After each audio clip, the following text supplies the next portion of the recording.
Well, the National Planning Commission has its work cut out as the country moves closer to the 2030 deadline to realize the goals of the National Development Plan. So the pressure is even more as the term of the sixth administration comes to an end, with South Africans demanding answers on what's been done in the 30 years of democracy. For more on the road ahead, the Minister in the Presidency, Maropene Ramokgopa, joins us. Good morning, Minister, and thank you very much for your time.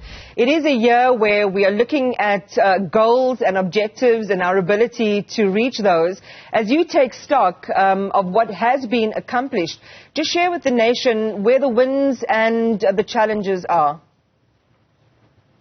We've just actually started with our Lekgotla just now, and we're going to be receiving obviously presentations that hasn't really been done as yet.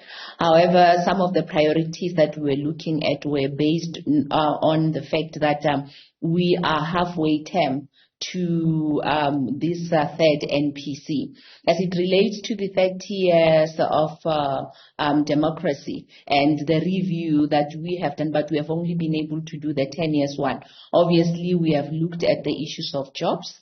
We have looked at how we responded to the issue of COVID, how we deal with pandemics, and we do believe that we've done quite well there. We've also looked at the issues of education. At some point, of course, we had said that we didn't do enough as it relates to making sure that we do build enough institutions that would deal with the level of TVET and other training facilities. But we then now said that we have been able to move as it relates to building more curriculum that would speak to our economy, especially as it relates to universities. However, as I've already said, we're still lagging behind as it relates to making sure that in terms of TVET colleges, we build more, because the National Development Plan had said that 70 to 80% of our skills should be actually built there. So those are some of the things that we're still actually looking at. We're lagging behind badly, and I'm going to share some of the statistics at the last review that was done of the NDP. This is actually the blueprint. It's the framework to make South Africa better. The numbers aren't looking really, really great in terms of our Gini, coefficient, which looks at the measurement of inequality. We haven't moved that far. We're seeing unemployment still pervasive, way beyond the levels that were projected. Unemployment is a massive issue in the country today. We're also talking about things like transformation. You know, the NDP sets out these 9 areas where South Africa needs to critically arrive in a time frame, by 2030. There's no way we can make it if we are at the position in which we are right now. And I'd love for you to share with us why that is. What have been some of the stumbling blocks in making the aspirations of the NDP a reality? First of all, of course, we have admitted to ourselves that the Vision 2030 is a vision that needed us to invest more into policy positions that we can be able to measure and be able to coordinate in a better way. So we've realized that in terms of coordinating and institutionalizing planning, we're still lagging behind. However, we're putting systems in place to ensure that if we have to coordinate better government processes and interventions, the issue of institutionalization of planning has to be put in place. It is for this reason that you'd find that government has then now put in place what we call DDMs, because that's where we will bring the whole coordination of government from national to provincial to local government, including businesses, to come together so that we can coordinate and plan a better plan how we are going to bring interventions in place. But as you may be aware, the issue of COVID-19, which may look like it's a scratch record,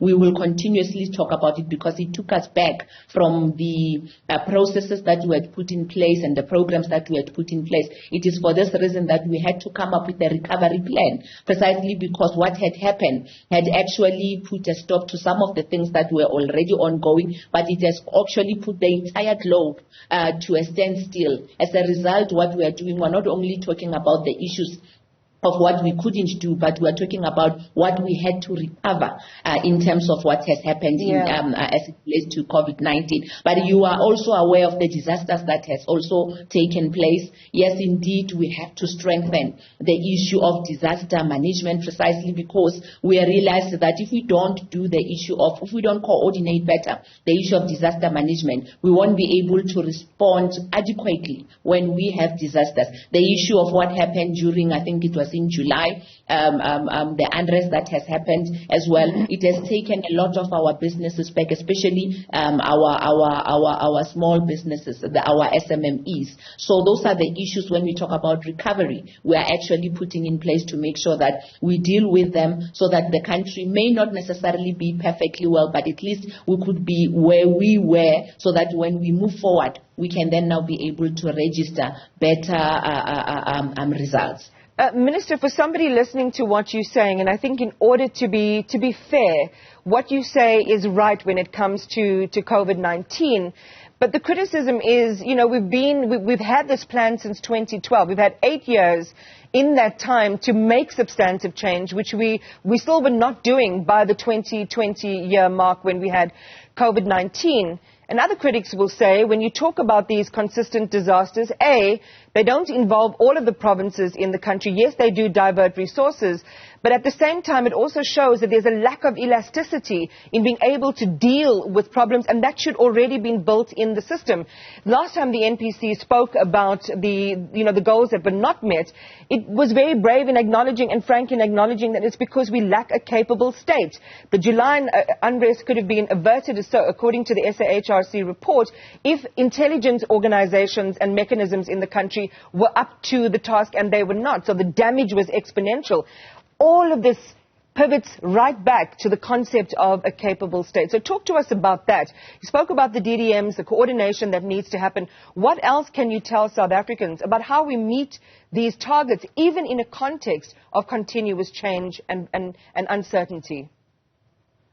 Look, I would not agree that we don't have a capable state, but I would say we need to strengthen the capacity of the state to be able to intervene adequately. And I'm saying that precisely because, and I'll still go back to the COVID-19, how we responded to it has actually been hailed globally, precisely because we've been able to sequence some of how do you call it, the pandemic itself in a way that other people haven't been able to sequence it. But equally so, the systems that we have put in place have been able to assist Africa and South Africa in particular to be able to respond to the pandemic itself in such a way that, as much as it has caused damage, but it didn't cause so much damage catastrophically in such a way that we would not be able to recover. So saying that we didn't have a capable state, I would not agree, precisely because, at least as it relates to that, we have then now been able to put systems in place so that government and the state can be able to respond to the needs of the people, including the issues of recovering as it relates to the economy itself.